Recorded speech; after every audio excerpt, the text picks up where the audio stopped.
شروع اللہ کے نام سے جو سب پر مہربان ہے۔ رسول اللہ صلی اللہ علیہ وآلہ وسلم نے فرمایا، جب قیامت کے دن ایسے لوگوں کو ثواب دیا جائے گا جن کی دنیا میں آزمائشیں ہوئی تھیں تو اہل عافیت خواہش کریں گے کاش دنیا میں ان کی کھالیں کینچیوں سے کتری جائیں۔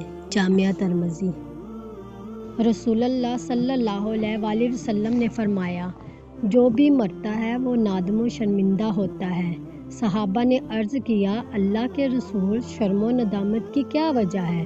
آپ نے فرمایا، اگر وہ شخص نیک ہے تو اسے اس بات پر نادم ہوتی ہے کہ وہ زیادہ سے زیادہ نیکی نہ کر سکا، اور اگر وہ بد ہے تو نادم ہوتا ہے کہ میں نے بدی سے اپنے آپ کو نکالا کیوں نہیں۔